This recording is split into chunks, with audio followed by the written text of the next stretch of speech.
Welcome everyone to the webinar. This is Sumit Prasad, Group Manager at Sagacious, welcoming you all to our webinar today on the topic of why Indian SMEs need to file more patents. I can see that attendees are joining in, so we can wait a couple of more minutes. Till the time, from logistics point of view, by default, all of the attendees would be on listen-only mode, and you can submit your questions in the chat box on the right-hand side of the presentation. Let's wait for a couple of more minutes for attendees to join in, and then we'll start with our topic for today.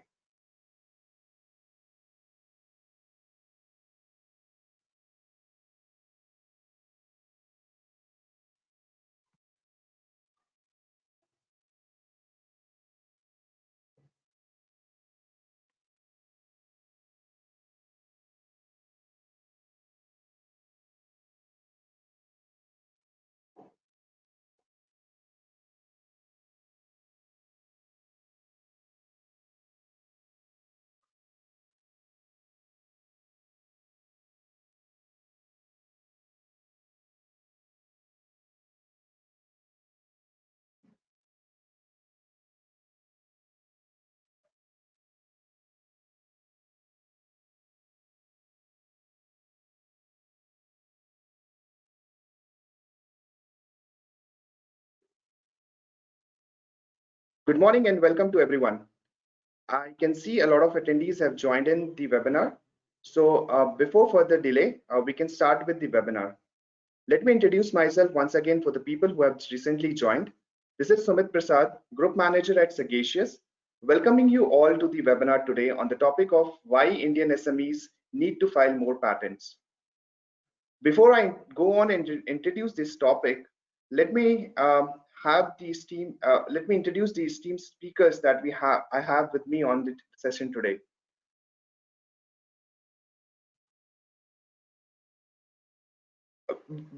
Our first speaker on the panel is Ms. Neha Jain from NASSCOM.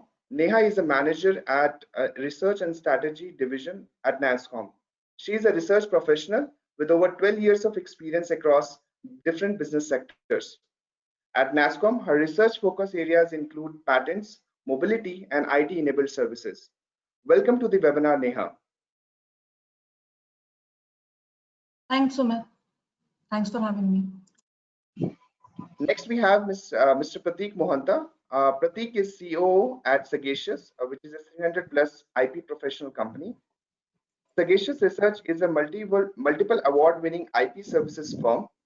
An engineer himself, having graduated from IIT Delhi in 2006, Prateek takes great pleasure in working closely with the R&D managers, patent attorneys, licensing managers, and investors to help them make informed decision on their IP and their technology strategies. Welcome to the webinar, Prateek. Thanks, Amit. Thanks for having me here. It's a real pleasure to be speaking here. Thank you, Prateek. We also have Mr. Satish Kumar from Ministry of MSME, Government of India, for the webinar today. Mr. Satish Kumar works as Assistant Director in the Office of Development Commissioner, Micro, Small, Medium Enterprise Division. He looks after the IPR-related initiatives from Government of India. Welcome to the webinar, Satish. Thanks, Sumit. It's great to be here. Before we start with the presentation, let me quickly lay down the foundation for the presentation, what we are going to cover today, and importantly, what we are not going to cover in this webinar today. We are not going to talk about the intellectual property basics. We're not going to talk about the various types of intellectual property rights, that is patent, trademark, copyright, and others. We are not going to talk about the different processes of securing various types of intellectual property. And we will not also talk about the very basic advantages of why we should register an IP with the different bodies. I believe you all know the basics and have heard many times that you need to protect your intellectual properties. And the details, if you want, can be discussed later with you or your legal and R&D guys over a separate discussion. So what we are going to cover today, we are going to talk about a lot of facts and the different strategies that you can adopt on those facts that we have identified for you. We'll talk about the trends in IoT patent filing, and Neha, who is our first speaker from NASSCOM, she will launch the report that is there on the IoT domain, talking about different trends that we have identified there and different business segments that is important in the patent filing, different application areas that are there in the IoT space, and what learnings that we have from these facts that she has identified in these topics in this report. Then we'll have Prateek talk about how a robust IP strategy can add more value to the businesses that you have. He will talk about different strategies with help of different case studies, and also touch upon how you can set up an innovation engine within your company to create, capture, and enhance the business knowledge that you have.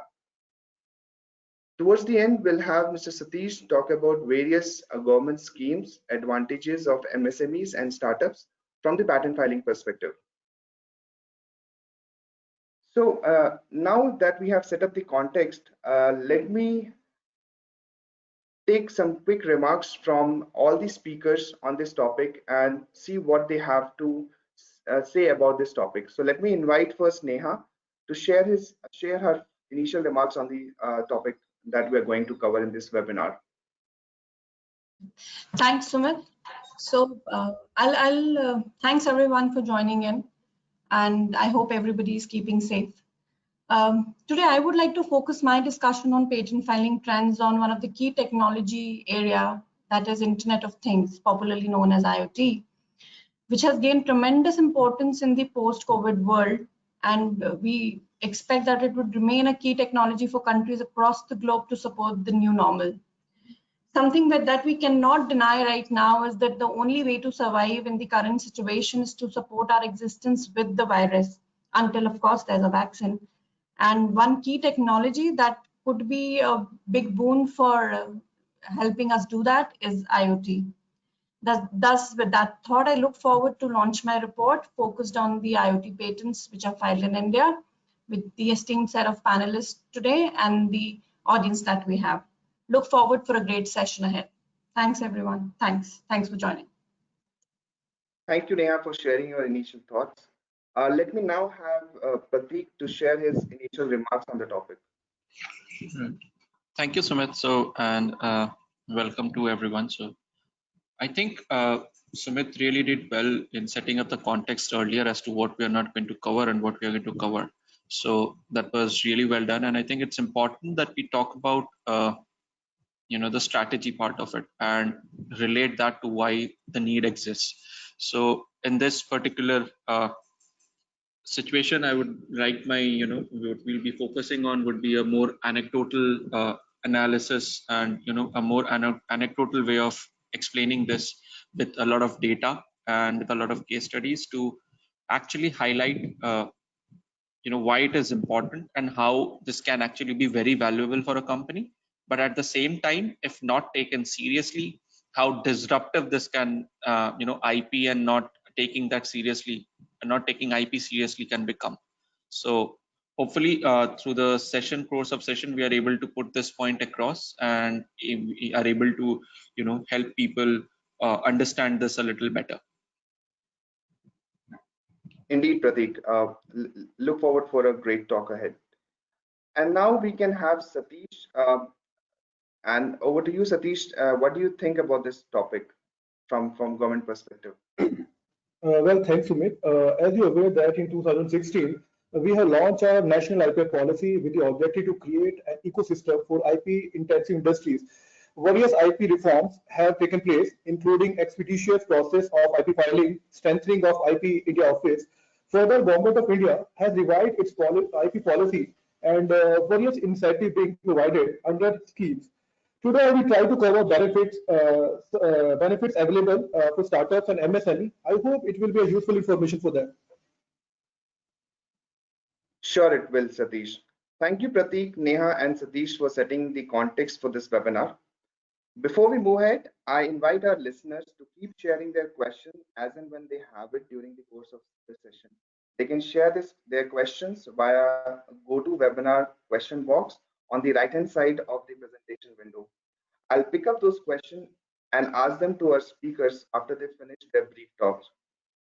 Let us now get started with the main part of the presentation, and let me have Neha launch her report and help us understand different insights uncovered during this analysis from the Indian patent filing trends in the IoT space.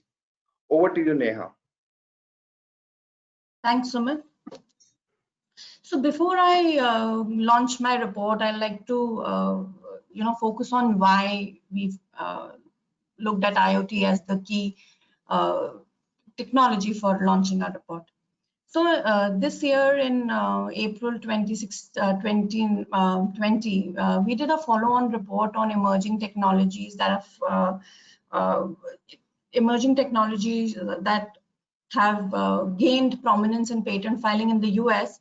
So basis that report, we saw that of all the technology patents that Indian companies file in the US, there is a continuous rising trend of more and more patents being filed in the emerging technology domain, and the traditional technology, computer technology and communication technology patents are, the share is decreasing.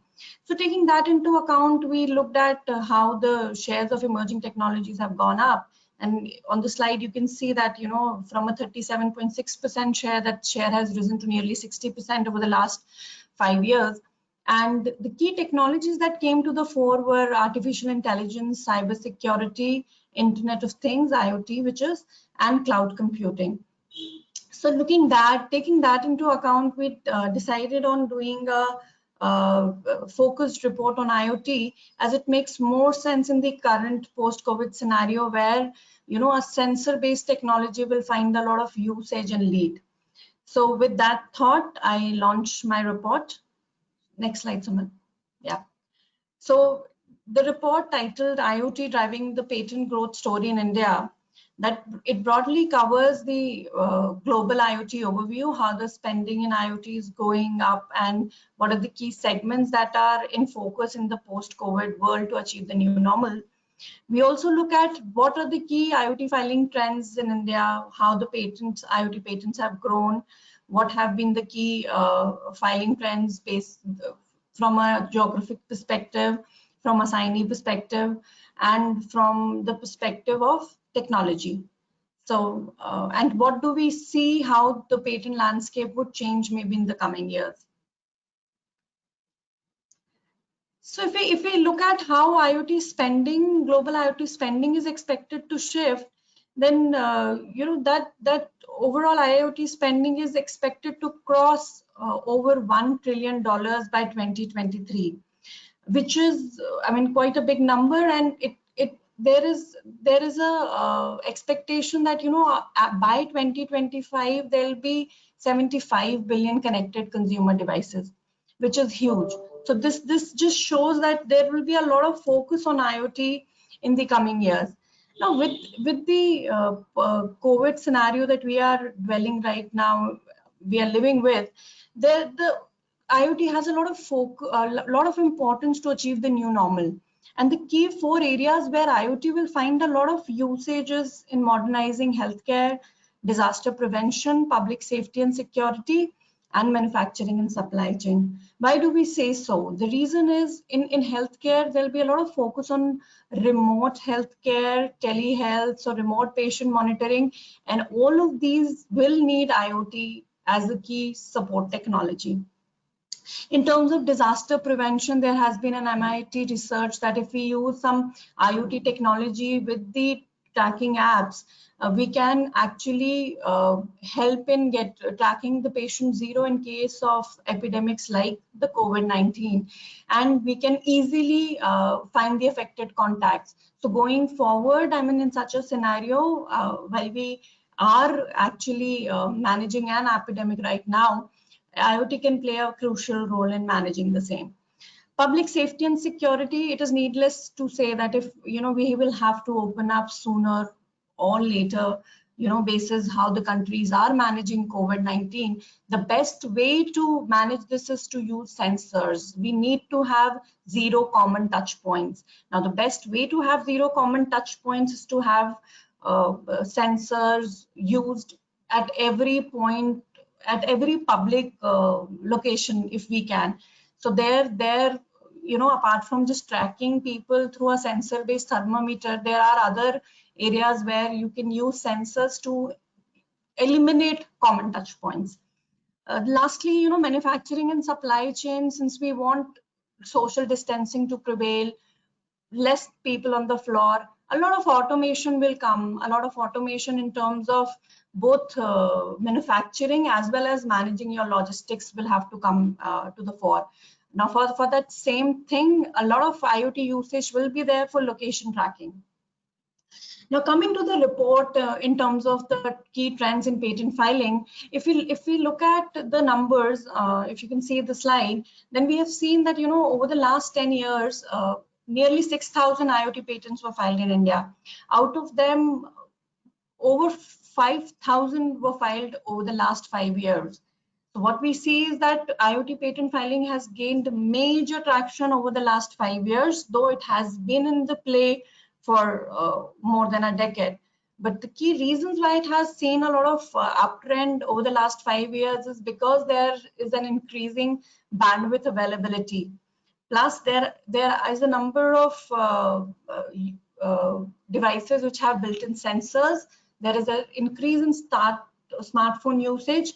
Plus, what is most important is technology costs have gone down. Both technology equipments plus the internet costs are down. So taking both of those factors into account, there has been a lot of usage in technology overall, and IoT has seen a major uptrend in terms of a lot of applications, and thus we see a lot of uptrend in the patent filing over the last 5 years. Now, another key trend which we see is that a lot of IoT patents that are filed in India, nearly 40% find their origination in the US.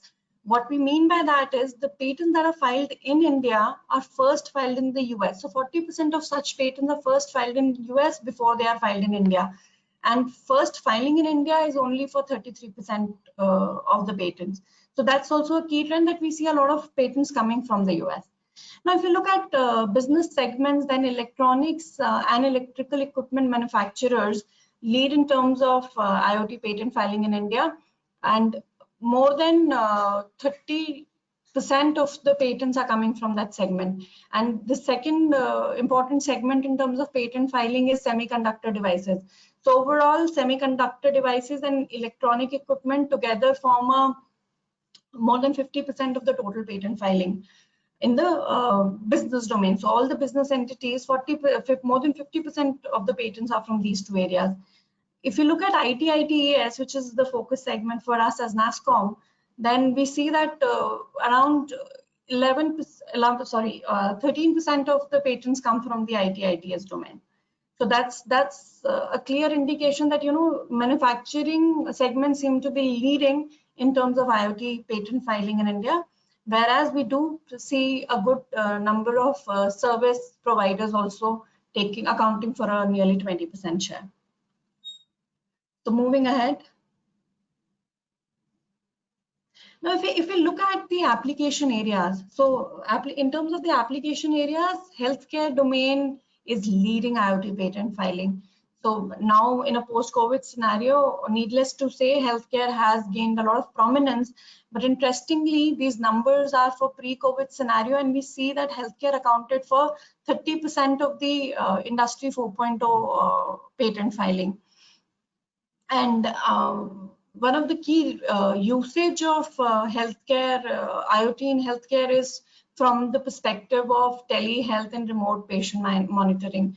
So that's a key usage here for IoT. The other important segment is automobiles, where when we talk about, there is a lot of talk about connected vehicles, and IoT has a major play there. So if you look at the key segments from an industry perspective, then healthcare and automobile lead the patent filing. Now, looking at the key application areas from an home automation perspective, then we look at the numbers, then majority of the home automation patents are being filed in smart electrical appliances. Something which is a very common trend in the West and is picking up in India as well is that we need all connected devices. So we want our phone to control our smart homes, our microwave, our air conditioners. So all of these will come under the radar of smart electrical devices. The other key area which is gaining prominence is smart wearable devices.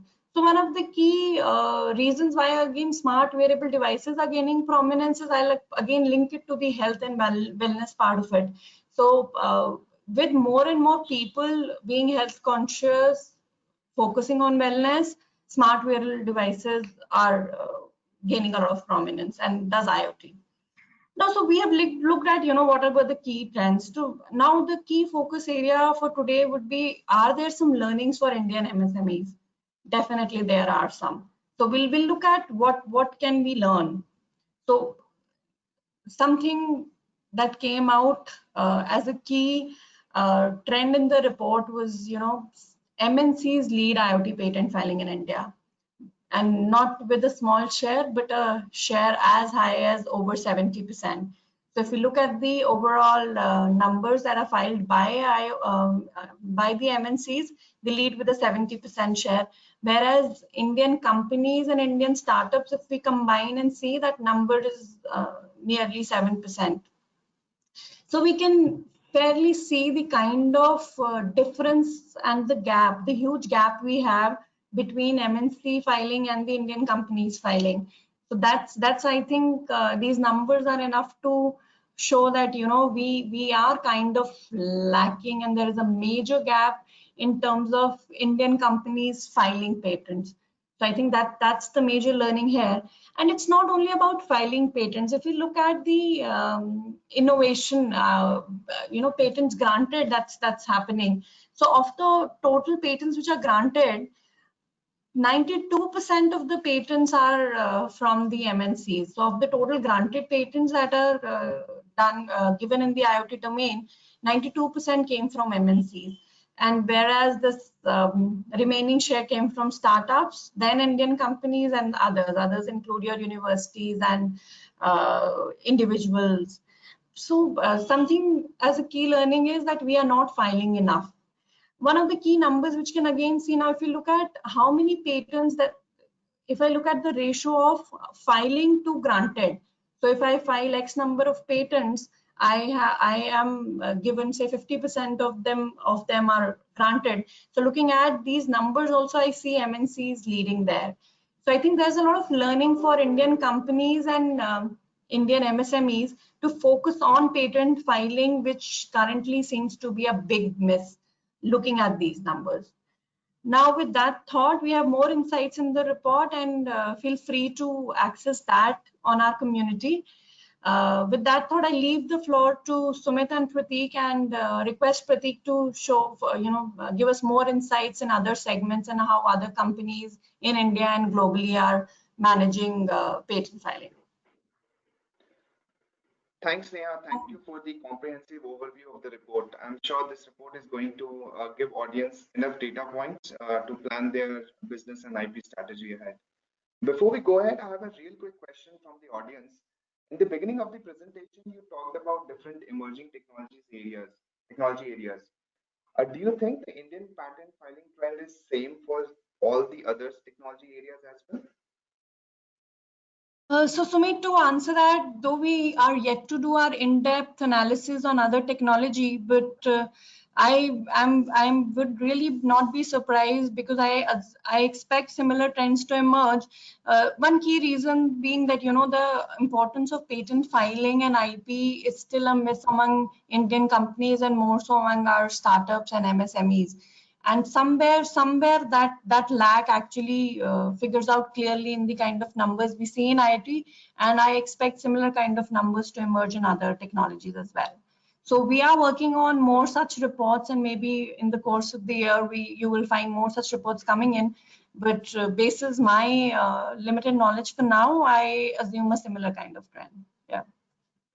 Sure, we'll look forward for such detailed and focused analysis on other emerging technology areas.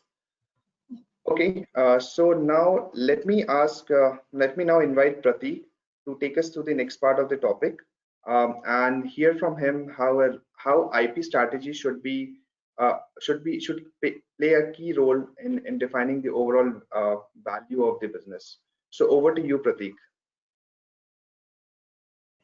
Thanks, Sumit. So before I start off, as I had mentioned earlier, it would be a lot of case studies and anecdotal, or rather, things that we have learned over the past. That's how I'm going to try and bring this out. And before I do that, I just got a quick disclaimer that because we'll be using case studies, there might be certain logos and certain things that we'll talk about. But the idea here is not to actually hurt anyone, but it's more in terms of, help people understand and train them, and help people learn from the experiences of some other companies. That's the idea. We do not really own those logos, and it's just here from been used here for knowledge sharing purposes. Right. So before we start off, so let's start with a question. I'm sure most of you will get it, but so if you do know, so do put it in the chat window. And yeah, so an Indian mobile handset company that in 2017 was the largest cell phone seller in India. It surpassed Samsung then. And it was also the 10th largest seller in the world, but it doesn't really have any existence now. Now, I'm sure most of you would have guessed it, but yeah, the answer is Micromax. And so they did really well, and really kudos to them that they achieved what they did. But yeah, there are certain reasons why they are no longer where they were 4-5 years back, and that's something that is really surprising, because this sort of, as you can see, they sort of vanished, or they sort of went away as they really quickly, and no one really knows how that happened. But at the same time, there are stories there which show how companies actually came about, which were not really there in the entire mobile phone domain or mobile phone map about 6-7 years back. So again another question: name companies that you hardly knew of in 2010, but right now they are giving Samsung and Apple run for their money in India and globally as well. Yeah, I'm sure most of you would have guessed it. So Xiaomi is definitely there, Vivo and Oppo as well, and they just had something behind them. There was certain business strategy that they used that helped them get to where they are right now. So let's compare that to what Micromax did and what, let's say, one of the companies that I just talked about, Xiaomi, did, so that you get an idea. So I'm not saying that this is the only reason why this happened, but we believe that this is one of the major reasons why this happened. So if you look at Xiaomi's patent portfolio and Micromax's patent portfolio, so Micromax, as we said, 2014, 2013, 2015, they were like at the peak. And look at the patent size or the patent portfolio that they had. They had nothing. 2016, 2017, they got a couple of patent applications published, and they started doing something about it. But I think it was too late by the time that they started doing this. Whereas look at how Xiaomi started off. So they came in 2000, strongly in 2014, 2015, and look at the background research that they had. They had started innovating, started capturing business knowledge. They started protecting their innovations right from 2001, and it was a gradual increase. And then because of that increase, and because of the strategy that they used and the investment that they got, there was a sudden jump in the number of filings that they did, and their patent ownership. So I'm not saying that this is just the only reason why Micromax did not survive, and Xiaomi and even Oppo and other companies, even OnePlus are doing well, is because of IP. But I think that this is one of the major reasons. And the reason here is how this helps is because of the patent, that these guys own. They are not easily pushed off by the big ones, by big companies like Samsung and LG and Google, and even the chipset manufacturers like Qualcomm and Intel. They can't really push these guys as much as they could push Micromax. So that's something that has helped them, sustain and fight, and fight in a way that they can compete at a global level, right? So this is just something that I wanted to show. And Sumit, if you can move to the next slide. So this is something that we showed in terms of the mobile domain. But if you look at how things are happening in India, so this was for Xiaomi all over, and let's look at how things are happening in India in general in other digitech domains which are of interest for the listeners that we have today. So let's just talk about it, and let's just try and interpret this graph that's there. So if you look at the ones that are actually trending down, so let's ignore the shaded portion, the orange or the beige shaded portion that is here, because patents usually do not, the last couple of years the patent data is not really reliable because patents are still getting published and the data is still getting updated.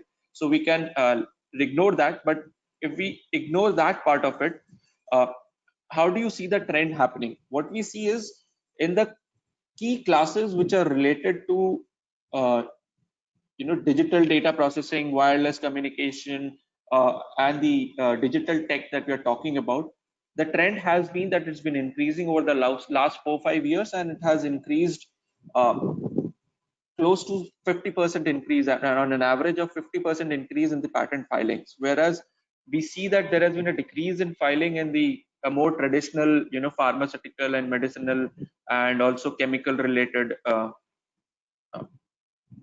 areas. So what this shows is that this is happening here in India, and companies like Xiaomi and other companies are coming into India, and they are filing patent applications in India and making this a place where they are trying to protect their innovation so that they can stop other people from using it. So this is a marker for us, for everyone to understand that in the tech space this is happening, and this is happening right now. And if we don't take notice of this, this is going to get real bad real soon. The reason I say that is, let's take a look at the numbers on the right. So if you look at the table there, and as Neha also mentioned in during her slides, that most of the filing that's happening is happening from companies who are not based out of India. So even the top companies that we look at, I think there is just Wipro and TCS and Samsung's Indian division, which exists in the top 20 patent filers in this particular area. And if you look at it even more closely, you'll find out that 2/3, I'm talking about 67% of the patent applications filed last year were done by foreign people, foreign companies, and foreign applicants. And 80% of the patents which were granted last year were for foreign companies. Neha mentioned a fact which showed about 92%, and that's correct. This is for the last year, and the story is worse in the earlier years, just like Neha mentioned. So what we need to understand is, from the data that we presented above and from the data that we are presenting right now, is that companies who file patents and protect their innovations, protect their inventions, have it as a part of their business strategy, are mostly successful, as compared to companies who do not make it a part of their business strategy. So that's the broad idea and the context that we wanted to set through these data. So I think we can just take a quick look at a couple of more statistics. So Sumit, so we talk about all the big players that we have in India in terms of who are doing really well. Ola is sort of a poster child, so is Flipkart, Oyo, Paytm, but the story is same, very similar to how it was with Micromax. And that's something that we need to understand right now, that this is going to become a challenge as we move forward, because the digital tech patent space is growing in India, and it's being majorly owned by foreign companies. And all the Indian companies, sorry to say that, but they are actually at the mercy of these companies, and they can at any point of time disrupt their businesses, disrupt Indian businesses, the businesses owned by the Indian companies, using the IP that they have. So just look at Uber. Again, something that you see a gradual increase of how their patent filing has grown. So it's not that Ola is not innovating. Ola uses a lot of new technologies. There are a lot of new features that come in, but in terms of the way Uber is progressing, the way in terms of Amazon does it, the way Airbnb does it, the way Alipay does it, it's not the same for a corresponding Indian company. And we need to find out the reason why, and we need to sort of stamp it out right here and understand that this is going to lead us into trouble. So this was in terms of data that we had. So let's just take a look at why this is happening, how this actually moves forward, and let's take a look at what people think usually. And this is something that I'm not reading your mind seriously, but this is usually what people think when we talk to Indian companies. The first thing that they talk about, and the way they underestimate themselves, is that they don't really have any IP worthy business knowledge, and there is no way that you can create it in my industry. But that's not the truth. It is possible. I don't say that that's not possible, but that idea here is I'm talking about getting that innovation culture in, trying to protect your business strategy, trying to protect your business knowledge. So once you start doing it, the patenting part of it becomes a byproduct of it. The idea here should always be you looking at trying and solve problems and trying and protect that business knowledge. Always look at that. And patenting part, the patenting growth that we saw for these companies, that just becomes a byproduct of it. The second thought that a lot of people also have when we are talking about it is that IP will consume too many resources without really too much of output. So that's something that we hear a lot of, because we've talked to a lot of Indian companies, but that's something that we need to understand, that IP is actually valuable and it's a valuable commodity, and that is something that we'll talk about as we move forward. The other two that we also hear, it's a little lower down the list of problem areas that we have, is if I file IP, I will reveal my trade secrets. That is true, that's a possibility, but then you can have strategies around it that can help you protect those specific nuances and specific things that you would not like to share with the world. And the last being, I support open source. Why IP? So one thing that you need to understand here is that open source doesn't mean that they don't own IP. So even companies like Mozilla and Android that you're talking about, they own IP. They have patents protecting their inventions. It's just that they've chosen to let it be used by people and not get stopped from using their own inventions. So IP is always important. Protecting your business knowledge is the key thing that we are going to talk about as we move forward. So I've been talking about this protecting the business knowledge. I'll tell you why it is important. The first being, it allows you to exclude people and not get excluded from practicing your own inventions. I'll give you an example, couple of examples here of very relatable things. So this was a packaging manufacturing company based out of Noida. So they created a new sort of packaging, and it was really good. They market tested it, the feedback was really good, and then they started manufacturing, and then they started using it, and it was in the market. Once it started getting market traction, what happened was an American company came in and sent them a cease and desist letter saying that the patent is owned by them. And all of a sudden, something that was growing, taking off, all the investment that was made into it just vanished, because they had to stop it because they did not really have the patent owned. They invented the invention, they invented the packaging, they created that innovation. They did not think about patenting or protecting that business knowledge, and their business suffered. Why? Because someone else might have also thought of something like that, and then they chose to protect it. So that's the difference. If you are creating something new, if you're creating something that's valuable to your business, you need to go ahead and protect it so that you can exclude and not get excluded from your own invention. The second, I'll give you an example of a company that is owned by one of the founders of Sagacious Research. So Baby Safety Inc. is into baby safety products, and we get our like many other companies, we get this manufactured in China, and then we sell the products here in India. What happened was, in China, the designs that we created got leaked, and a lot of Chinese manufacturers started manufacturing it and then passing it on to Indian companies to sell it in India.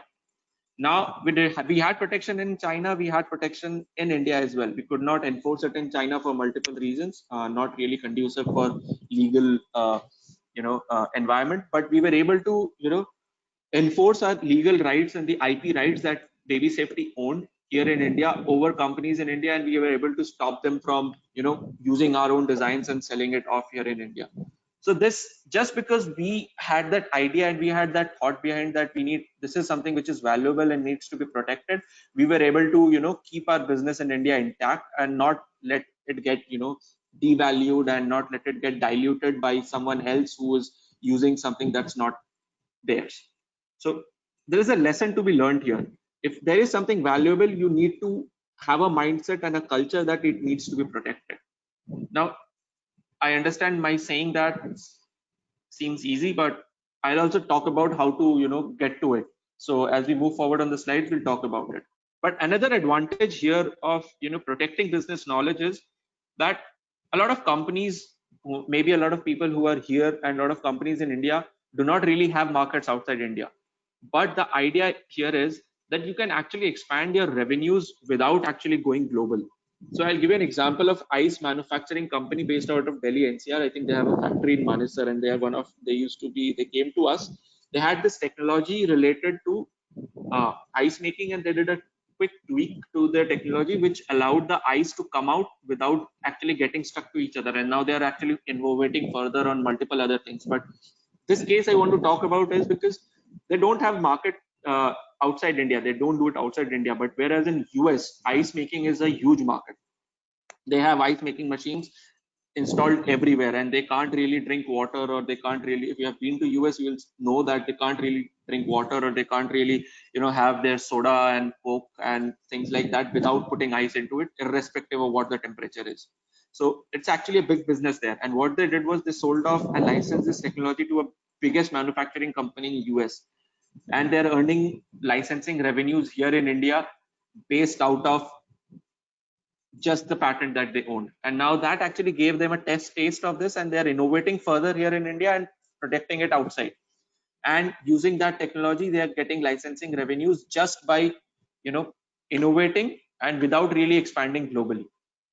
So that's an important thing to understand, that you can also earn revenue without actually going outside India and expanding globally. Same was a example. I think I'm running short of time and I need to sort of fasten, sort of quicken the pace up. So I might just let this example go.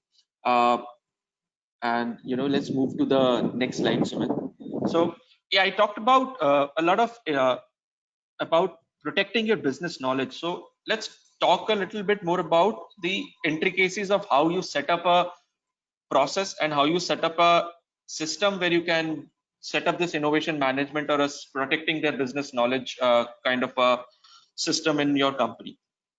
I'll talk about an example of Indian watch and jewelry maker, how we helped them do this. So this was 2 or 3 years back, and they're based out of Bangalore. They're the biggest Indian watch and jewelry maker, and all they did was they protected their designs, but they were coming up with specific innovations internally that they did not really care a lot about. They thought that it was all about jugaad, and they did not really do it.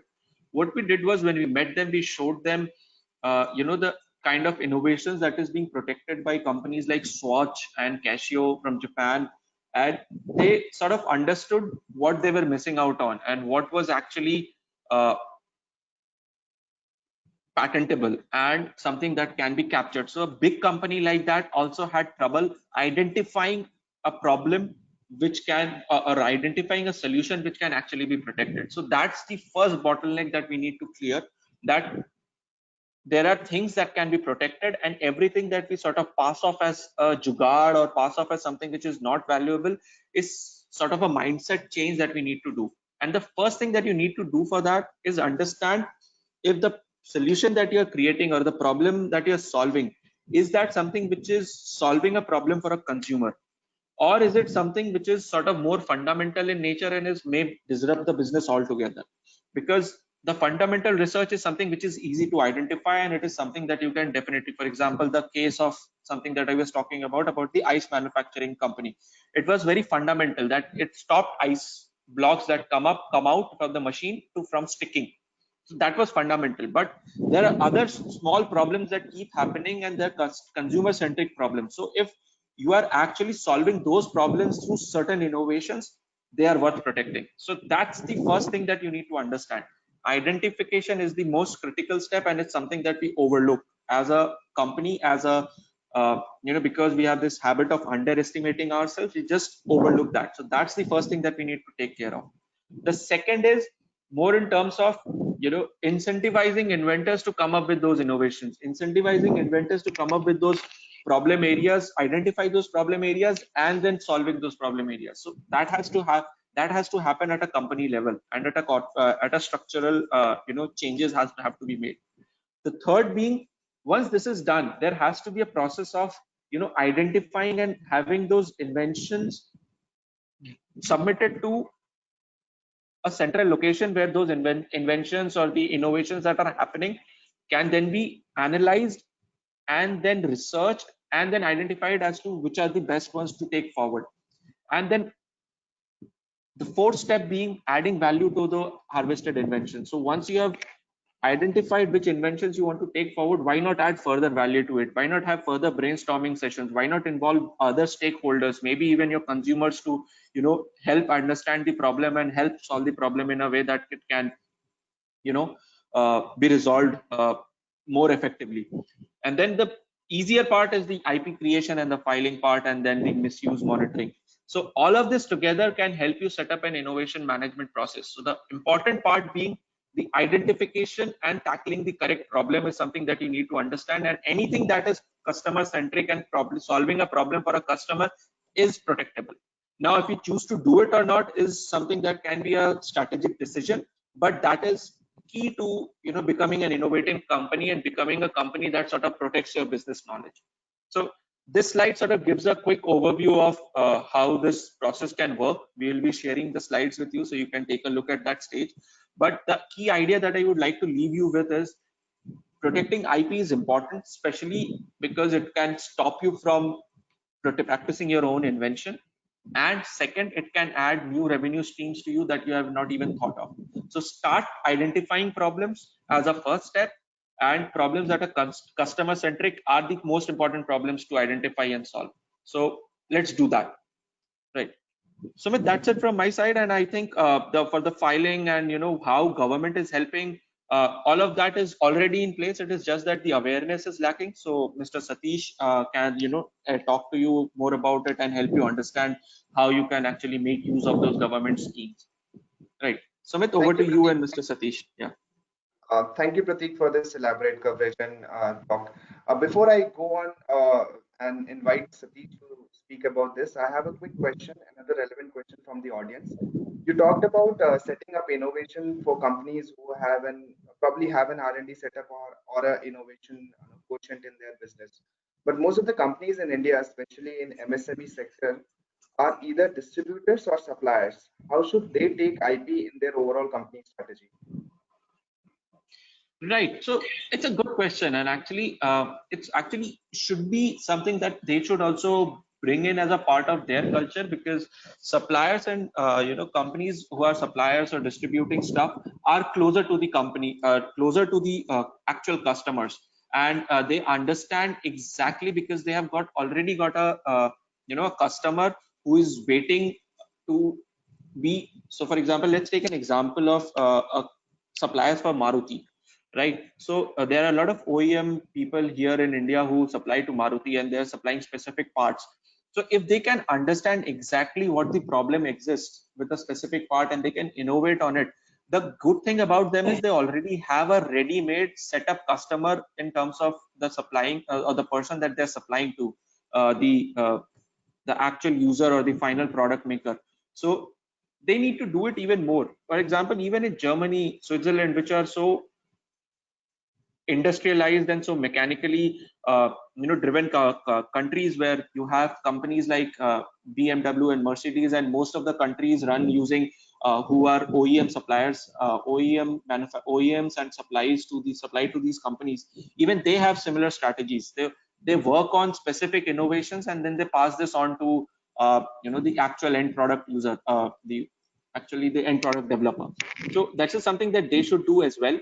And because they are actually closer to the consumer, and they are closer to and have a ready-made buyer of their innovations. So they should definitely go about thinking on those lines. Thank you, Prateek. The points you captured are really relevant and effective. In addition, I feel that that in most of the cases, innovation is driven by the need and the business requirement. The need can be either customer driven, as you said, it could be competition driven, or driven by the company's vision itself. Right. So, thank you for covering a lot of ground on this topic. So, without Right. further delay, I now invite Satish to talk on various government initiatives and programs that we have, and our audience can avail those benefits. So, over to you, Satish. Thanks, Sumit. It was a very wonderful presentation by Prateek and really informative.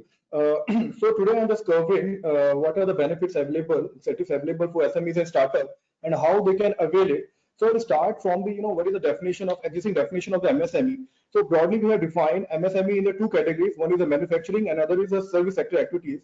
Are based on their investment in plant and machinery. We classified them into micro, small, and medium enterprises. So for suppose for the manufacturing sector, if the investment in plant and machinery up to 25 lakh, and for service sector, investment equipment is up to 10 lakh, we classify them in micro units. If the investment in plant and machinery more than 25 lakh and somewhere between less than 5 crore for manufacturing sector, and investment equipment is more than 10 lakh and less than 2 crore for the service sector, we call them small units. And for the last, if investment in a plant and machinery is a more than 5 crore and less than 10 crore for manufacturing sector, and investment equipment more than 2 crore but less than 5 crore for service activities, we call them medium enterprises. So this is the existing definition of the MSME. In the next slide, I will just explain you what is the new definition, what is the revised definition.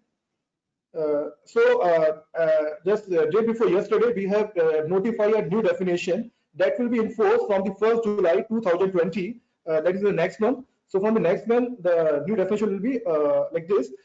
We have already, the distinction between the manufacturing and service sector has been eliminated in a new definition. So in the revised definition, we have come up with the composite criteria that is based on investment in plant and machinery and annual turnover of the MSME. So how we classified it? If the investment in a plant and machinery is less than 1 CR and with a turnover less than 5 crore, that will be a micro unit. Similarly, if the investment in a plant and machinery and equipment is less than 10 crore and annual turnover is less than 5 crore, that will be a small unit. And last, if the investment in a plant and machinery is up to rupees 50 crore with the annual turnover up to rupees 250 crore, that will be a medium unit. So this is a new definition which will be enforced from 1st July 2020. So how they can register, I will explain my next slide. For the registration, if you want to get an MSME certificate, so for that, you just require to visit our website. That is an online website, that is udyogaadhar.gov.in. By visiting that website, you can get registered with the MSME certificate. So it's there's no fee for the filing MSME certificate. Registration is completely online and user friendly, and you can get your MSME certificate on self-declaration basis. So what are the prerequisites required to get registered MSME? You require a mobile link, Aadhaar number, PAN number, and bank account number. If you have if you're having these three documents, you can easily get registered for the MSME certificate. Although if you're still getting some problem in an online registration process, you can visit our nearby development institute. At present, we have 30 development institute and 28 branch development institute set across the country. You can visit that office and they will help you, they will assist you to getting your MSME certificate. So just in this slide, I'm just showing you the sample of the Udyog Aadhar registration certificate. So after the registration, you will get this certificate. This can be used at various platforms where you want to get the benefit of the MSME. So now I am just trying to define how we define startup as per the defined by the DPIT definition. So there are three criteria which have to be qualified by every entity looking for the startup certificate. So it should have existence not more than 10 years. So period of existence and operation should not be exceeding 10 years from the date of incorporation. Second criteria is it should have an annual turnover not exceeding 100 CR for any financial year since its inception is corporation. The third criteria should work towards development of improvement of a product, process, or services, or have scalable business model with a high potential for creation of wealth and employment. If an entity is qualifying these three criteria, they can go for the startup certificate. So how they can register? They have to visit the Ministry of Commerce and Industry website. The website name is startupindia.gov.in. By visiting that website, they have to click startup recognition. By clicking, they will get a form. After filling that form, based on self-declaration, they will have this startup certificate. So this is a website where they have to visit. Well, in next slide, I'm just explaining when what are the benefit of this startup registration. So it's a self-certification regime. You don't require any kind of assistance from the outside agency and something. You can yourself can apply for this certificate. It's a hassle-free registration through mobile app or any internet connection you are having. Non-labor inspection for initial 3 years. Funding support worth rupees 10,000 crore through the funds of fund that has been reserved for the startup. Credit guarantee fund for the startup that you have to visit to the banks and get easy access to loans. There has been a 80% rebate on the patent application that has been given to the startup. Further, there is no income tax for the initial 3 years of the startup. Exemption from capital gain tax. Easy exit with the help of the proposed bank rebate code. So if there is within the 90 days, if if your startup is not working and getting some problem, you are closing down within the 90 days of the limit, you can easily exit from your startup. Incubation centers to support startup across the country. Relax norm for the procurement policy. There is a procurement policy for startup. So government is also procuring from the startup for the products. Now, I'm just in this slide, I'm just talking about there are some rebates provided by the Indian Patent Office in their filing fees. So for the SMEs, there is 50% reduction in the government fees for the patent-related fees. Any MSME having valid Udyogadhar. So what I'm explaining here, if they are filing for the patents, if you're filing a patent, if you are going for the offline mode, for the other entity, it is 8,800 rupees. But if you are having MSME certificate, you have to pay, there's a discount of 50%, you have to pay just 4,400. And another thing, if you are going with the online mode, for other entity, it is 8,000. For MSME, of course, it is 4,000 rupees only. There's some other aspect like for industrial design, for other entities, it's 4,000 INR, 4,000 Indian rupees. But for the startup and small entities, there was 1,000 rupees for design registration. In the next slide, I will explain you for the trademark. If they are going for the trademark filing for the MSME, it is 4,500. If they are filing their trademark online, and if they are filing their trademark in a physical mode, it is 5,000 rupees. For the other entities, it is 9,000 if they are filing online, and if they are filing physically, it is 10,000 rupees. So that is about the MSME. So at about 50% rebate on the government fees for filing their IPs. Similarly, with the startup, there is a rebate of 80% in government fees for patent filing. So if they are filing in online mode, it is 8,000 rupees for other entities. For the startup, if they are having valid startup certificate, it is just only rupees 1,600 rupees. But if they are filing the physical mode, the patent fees is around 8,800, and for startup, it is 1,750 rupees only. So in the next slide, I'm covering. There is a scheme, there is a beautiful scheme of the DPIT, that is the SIPP scheme. So under that scheme, they have panel, various IP attorneys and IP consultant. They provide all kind of professional, services to these startups. So this is the in a slide I'm just mentioning about what is being provided to the from the DPIT side to these panel attorneys. So there's a charges like for 10,000 in the time of filing and the 15,000 in the time of disposal of the application. And these charges being reimbursed to these panel attorneys with by the DPIT, so that the startup don't require to pay any professional charges. So at first stage they are getting rebate from the IP filing fees, and second stage all these professional fees are covered and reimbursed to these attorneys by the DPIT. So almost there is no cost for the startup in filing their patents. In next slide, I'll just explain how these startups can get the benefits of these SIP schemes. So there are list of facilitators for the patents that is available on Startup India website. So you can track any of the nearby facilitator, and you can choose any facilitator from the site. You just show your startup certificate, and they will provide you all kind of professional services in filing your patent free of cost. Of course, free of cost. And after availing the services, you can choose from this website. So this is the website I think you should visit, and you can track which fellow attorneys you can choose for your filing your patent. So this is the beautiful scheme of the Startup India, basically DPIT. Now I'm talking about MSME. For the MSME, we have a scheme that is called Building Awareness on Intellectual Property Rights for the MSMEs. There are various components, various kind of assistance defined for these MSMEs. So at first level, we have set up around 65 centers across the country, which we call IP facilitation centers. So any MSME can visit these centers, and they provide from the IP consultation to filing to commercialization their IP. All kind of professional services being provided by these centers.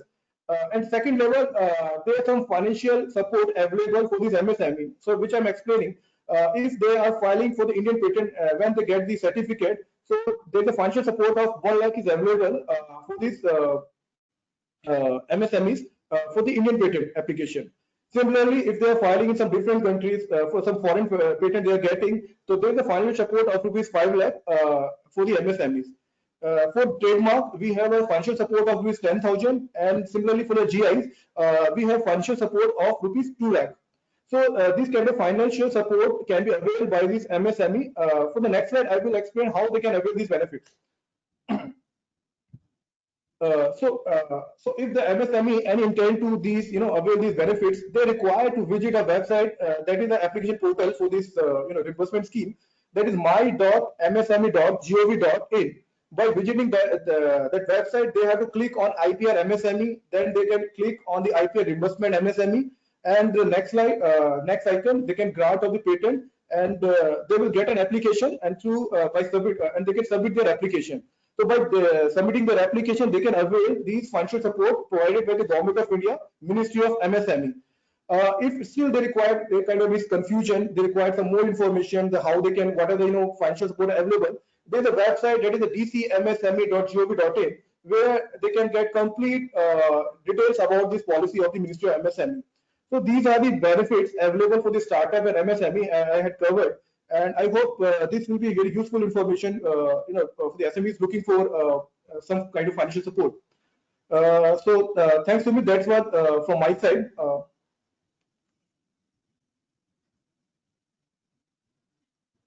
Thank you, Satish. Thank you for covering this crucial information.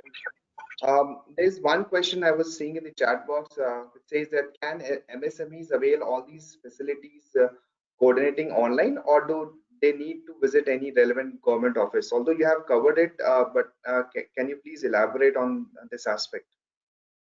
Well, it's a very good question, because lots of questions will come how they can, whether it's an online mode or offline mode. As far as the reimbursement scheme for the IP concerned, it's completely an online, online procedure. So what MSME has to do, they have to visit our application portal, that is my.msme.gov.in. By visiting that portal, they have to submit their application. And once we receive the application, we place this application to our Empower committee. There is a committee which we call Project Monitoring and Advisory Committee.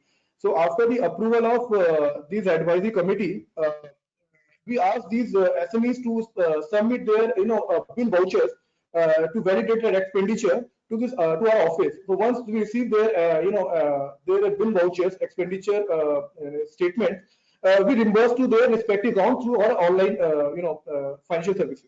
So they can receive this amount online. So it's completely online process.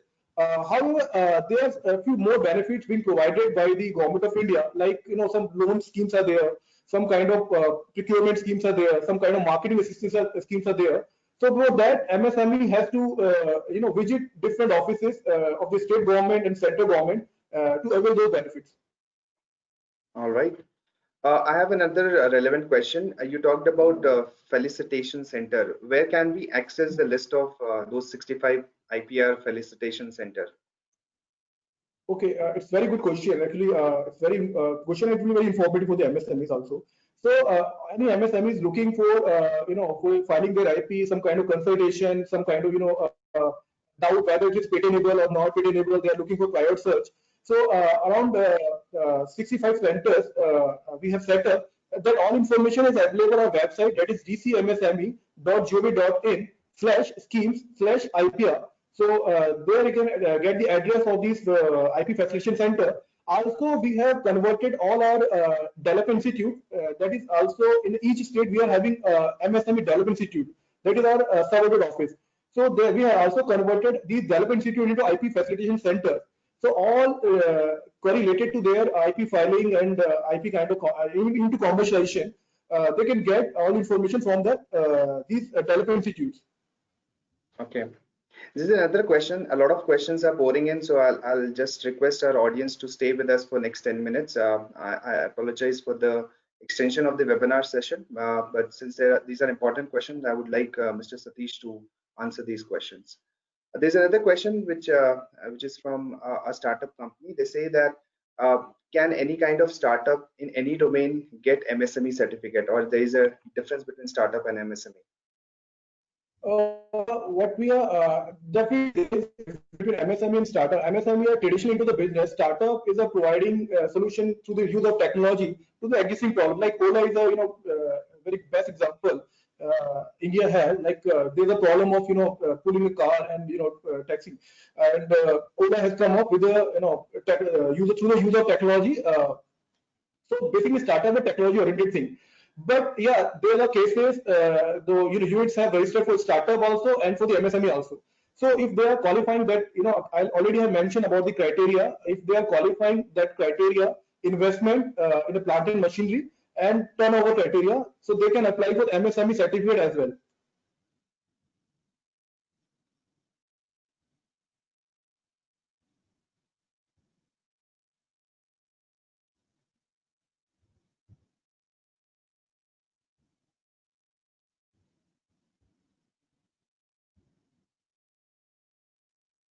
So thank you, Satish. Another question for Prateek.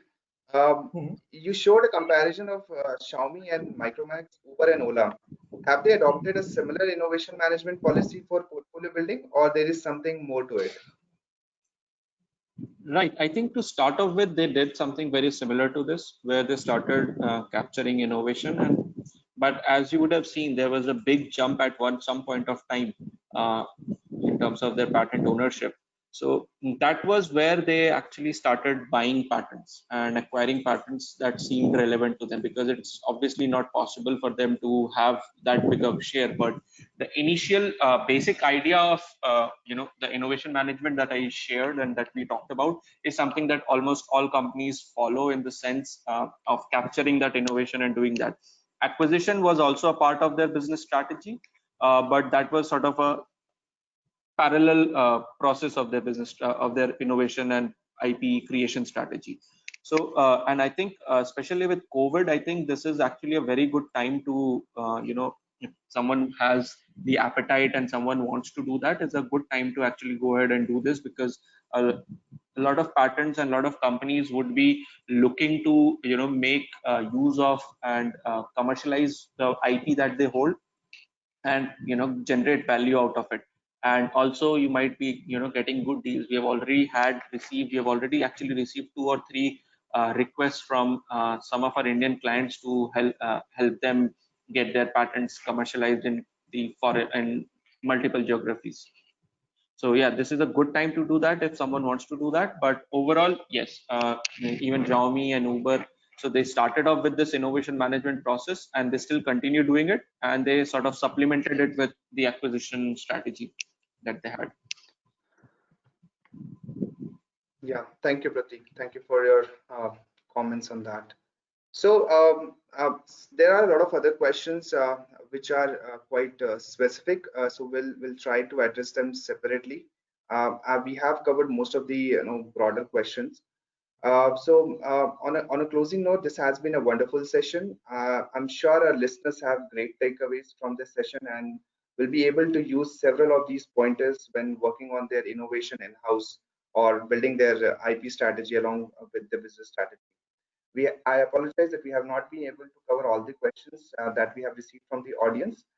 Those which could not be covered with the answer would be answered in write-ups, and which will do post this webinar. Thank you for the speakers. Thank you to the speakers for their valuable insight. I want to extend a big thank you to all our listeners who helped us start on time and finish as well, 5 minutes over the time. We appreciate that and thank you very much. Please be safe, remain safe, and let's join in our next webinar. Have a great day ahead. Thank you, everyone. Bye. Thanks, everyone. Stay safe. Bye. Thank you, everyone.